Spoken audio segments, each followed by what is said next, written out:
দর্শক, অত্যন্ত আলোচিত এবং সমালোচিত একটি নাম মুফতি গিয়াসউদ্দিন তাহেরি।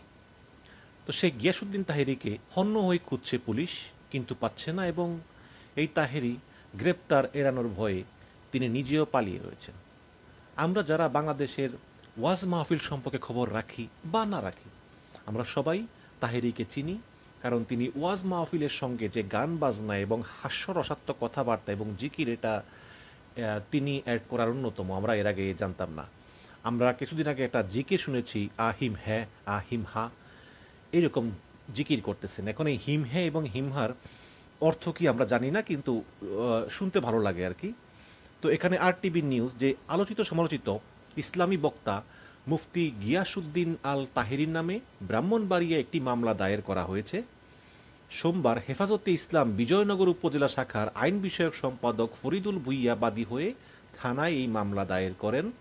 মুফতি গিয়াসউদ্দিন আল তাহেরি সহ মামলায় ১৬ জনকে আসামি করা হয়েছে। এছাড়া অজ্ঞাতনামা আসামি আরও ৫০ থেকে ৬০ জন। ইতিমধ্যেই পুলিশ ২ জনকে গ্রেপ্তার করে ফেলেছে।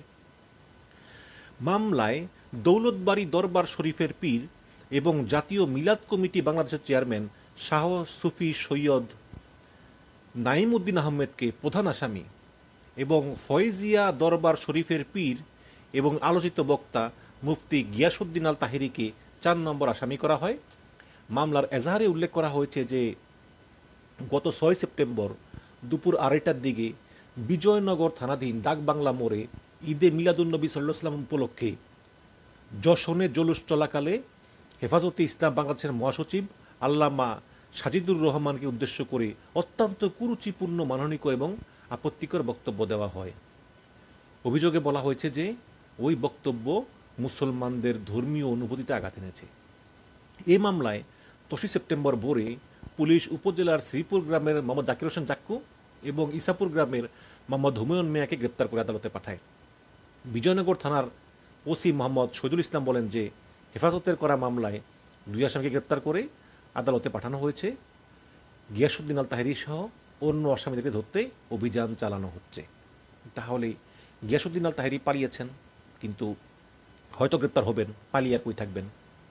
কিন্তু এই যে এই হেফাজত ইসলামের করা মামলায় গিয়াসউদ্দিন আল তাহেরিকে পুলিশ খুঁজছে, এই বিষয়টা দর্শক আপনারা কীভাবে দেখছেন?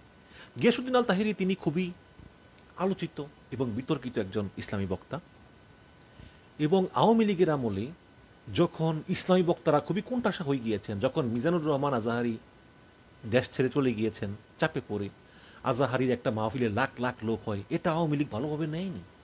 এবং আহমদুল্লাহকে অনেক থ্রেট দেওয়া হয়েছে, যেটা আহমদুল্লাহ নিজে স্বীকার করেছেন। একজন ডিজিএফের একজন লোক তিনি আহমদুল্লাহকে ফোন করে বলেন, অথবা ডিবির, যে আমি কিন্তু আমার এই হাতে জীবনে বহু হুজুর পিটাইছি। তো এরকম বলে আর কি, মানে থ্রেট দেয়। তো সেই জায়গায় আমরা দেখেছি যে অনেক আলেম জেলে পচে মরেছেন, তারা হাসিনা পালিয়ে যাওয়ার পরে মুক্তি পেয়েছেন শুধু বক্তব্য দেওয়ার কারণে, বিভিন্নভাবে সরকারের সমালোচনা বা করে ওয়াজ মাহফিল করার কারণে। কিন্তু সেখানে আমরা দেখেছি যে গিয়াসউদ্দিন আল তাহেরি তিনি একদম মানে নিরবিচ্ছিন্নভাবে, একদম নিরাপদে তিনি যেখানে না সেখানে ওয়াজ করেছেন, মাহফিল করেছেন।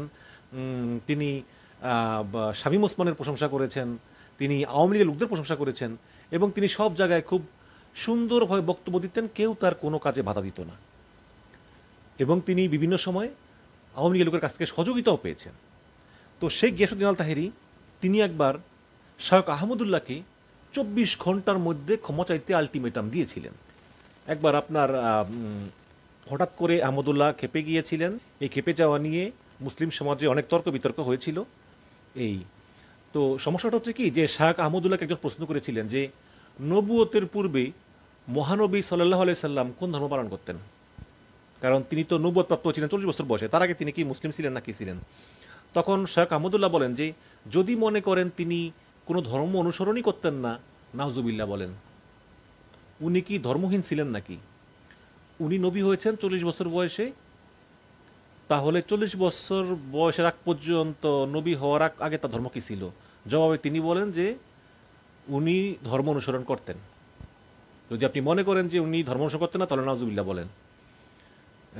তো আমি তো ইসলামিক স্কলার না দর্শক, আমি জানি না এখানে ভুল কি শুদ্ধ কি, বাট শেখ আহমদুল্লাহর এই বক্তব্যের জবাবে তাহেরি দাবি করেন যে রাসূল সাল্লাল্লাহু আলাইহি ওয়াসাল্লাম বলেছেন যে আদম আলাইহিসসালাম এবং হাওয়া আলাইহিসসালামের যখন কোনো অস্তিত্ব ছিল না এবং কোনো কিছুই ছিল না, তখনও আমি নবী হিসাবে ছিলাম।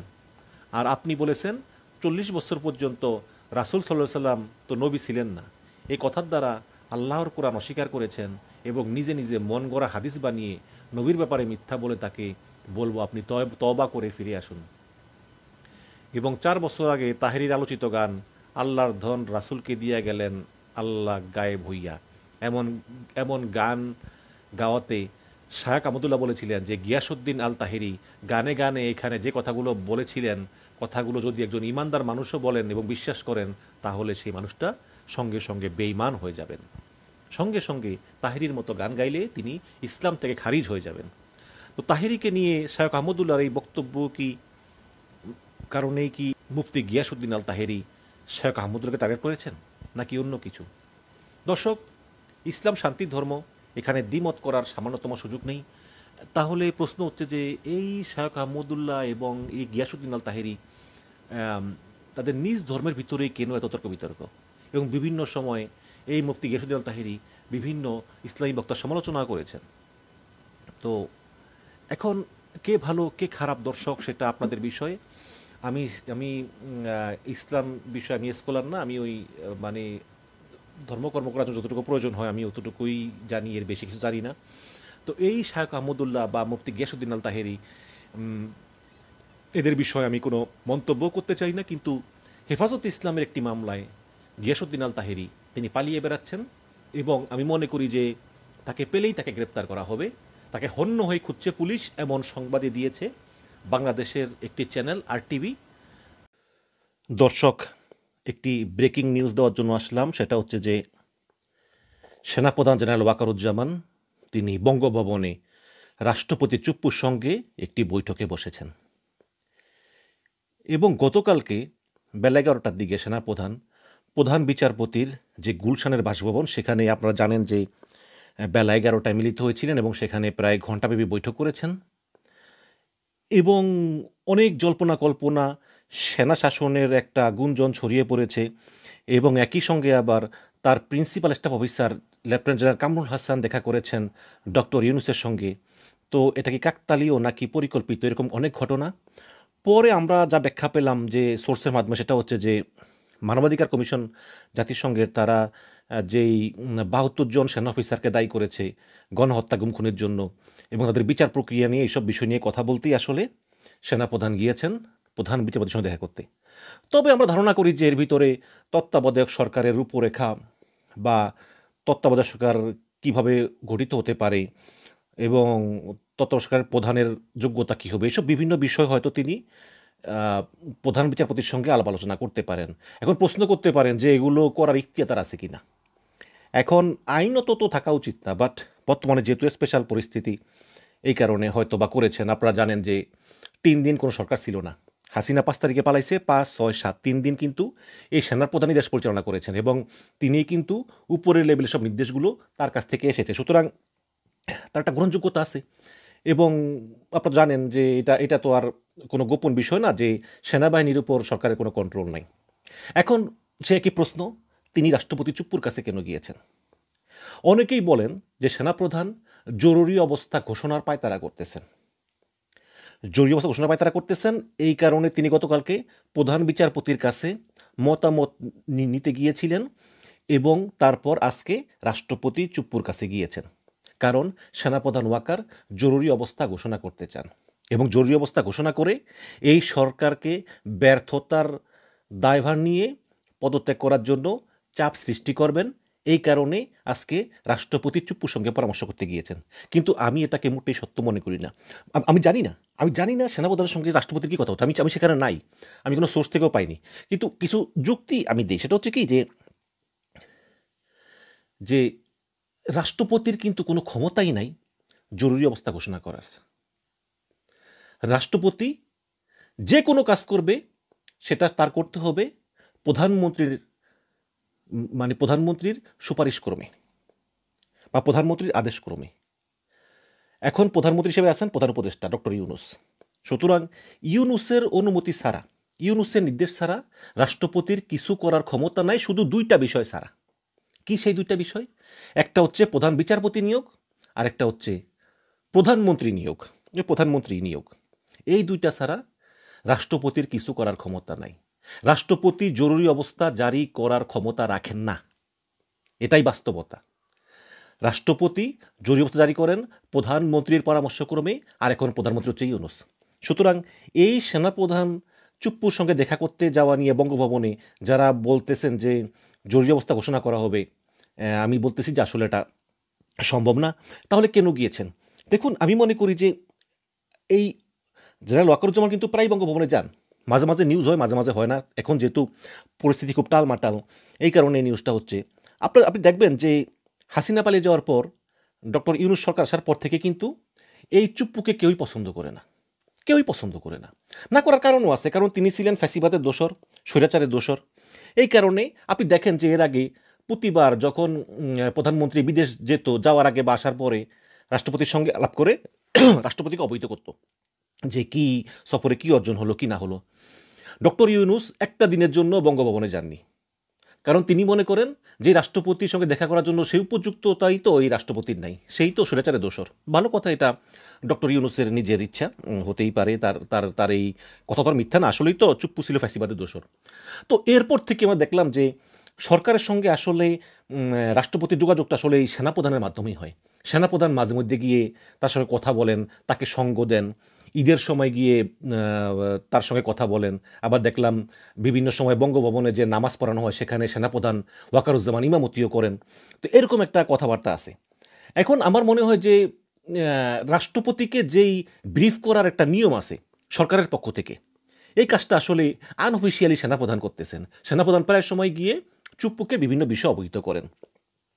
এবং আপনারা জানেন যে এর আগে একটা বিষয় হয়েছিল যে চুপ্পুকে সরিয়ে বিচারপতি, প্রধান বিচারপতিকে রাষ্ট্রপতি বানানোর একটা প্রস্তাব সরকার দিয়েছিল। যে যে প্রধান বিচারপতি যদি একটা অধ্যাদেশ দেয় যে সংবিধানের 106 নম্বর ধারা অনুযায়ী রাষ্ট্রপতিকে অপসারণ করলাম, তাহলে এই বিচারপতি রেফাত আহমেদ তিনি রাষ্ট্রপতি হতে পারবেন। তিনি সেটা প্রত্যাখ্যান করেছেন। সেটা তো গত বছরের ঘটনা। এবং তারপরে আবার একটা অজুহাত ছিল যে চুপ্পুকে সরিয়ে দিতে হবে বা ওয়াকারকে সরিয়ে দিতে হবে। সরকারের ভিতরে কিন্তু একটা সরকার আছে। আপনারা যে দেখেন ইউনূস সরকার, তার পিছনে কিন্তু একটা সরকার আছে, তারা কিন্তু কলকাঠি নাড়তেছে। আপনি দেখেন যে যেই এনসিপি একসময় ডক্টর ইউনূসের প্রশংসায় পঞ্চমুখ ছিল, সেই এনসিপি এখন ইউনূসের বিরুদ্ধে। এনসিপির প্রভাবশালী নেত্রী মাহমুদা মিতু, ডক্টর মাহমুদা, তিনি ফেসবুকে গত পরশুদিন ডক্টর ইউনূসকে যে কী ভাষায় গালিগালাজ করেছেন, অবাক কাণ্ড। এখন ওই সরকারের ভিতরে গুপ্ত সরকারটা কিন্তু ডক্টর ইউনূসকে পছন্দ করতেছে না, কারণ ইউনূস নির্বাচন চায়, তাই না? সামনাসামনি কিছু বলে না। এই গুপ্ত সরকারটা, এদের ভিতরে উপদেষ্টারাও জড়িত আছে অনেক। তারা চায় যে কোনো মূল্যেই হোক নির্বাচনটা পিছিয়ে দিতে। এই কারণ তারা ইউনূসের সঙ্গে থাকে এবং রাজনৈতিক দলগুলোর মিটিংয়ের সঙ্গে বামে ডানে থাকে, কিন্তু তারা মনে মনে চায় নির্বাচনটা আরও পিছিয়ে যাক এবং এমন একটা সরকার আসুক যাতে নির্বাচন যেভাবে না হয়ে একটা বিপ্লবী সরকার হয়ে বছর পর বছর দেশ চালায়। এটা তো হতে পারে না। এখন ডক্টর ইউনূস সেনাবাহিনীর প্রধান এবং বিএনপি তারা চায় যে নির্বাচনটা হোক, অন্যদিকে জামাত এনসিপি তারা নির্বাচনটা হোক না। তো দেখা যাক কী হয়। কিন্তু আমি মনে করি যে এই সমস্ত বিভিন্ন বিষয় আসলে অবহিত করার জন্যই সেনাপ্রধান জেনারেল ওয়াকারুজ্জামান তিনি রাষ্ট্রপতি চুপ্পুর সঙ্গে দেখা করেছেন। এবং আপনাদের আবার বলতে চাই যে রাষ্ট্রপতি চুপ্পুর জরুরি অবস্থা জারি করার কোনো ক্ষমতাই নেই, কোনো ক্ষমতাই নেই। এখন সেনাপ্রধানের চাপে জরুরি অবস্থা ঘোষণা করার মতো ওই রকম মানে সংবিধানের বাইরে বা নিয়মের বাইরে ওই রকম হিম্মত চুপ্পুর নেই। এবং সেনাবাহিনীও কোনো দিন আমার মনে হয় না যে মানে ক্ষমতা নেওয়ার জন্য আগ্রহী হবে, কারণ শুরু থেকে দেখে আসছি যে জেনারেল ওয়াকারুজ্জামানের তিনি বিভিন্নভাবে প্রভাব বিস্তার করতে চান সরকারের ভিতরে, কোনো সন্দেহ নেই। বাট ওই ডাইরেক্টলি ক্ষমতা নেওয়ার মতো ইচ্ছা তার নাই। হয়তো বা পাকিস্তান স্টাইলে হয়তো বা তিনি সেনাপ্রধান থাকবেন বা সরকারের উপর তিনি পরোক্ষভাবে একটা প্রভাব রাখবেন। এবং আবারও বলি যে বঙ্গভবনে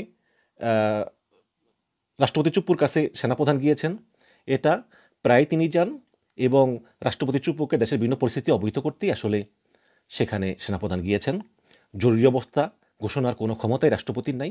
জরুরি অবস্থা ঘোষণাটা রাষ্ট্রপতির মুখ দিয়ে বেরোয়, কিন্তু এটা অথরাইজ করেন প্রধান উপদেষ্টা। সুতরাং এই নিয়ে বিভ্রান্ত হবেন না। ভালো থাকবেন, ধন্যবাদ।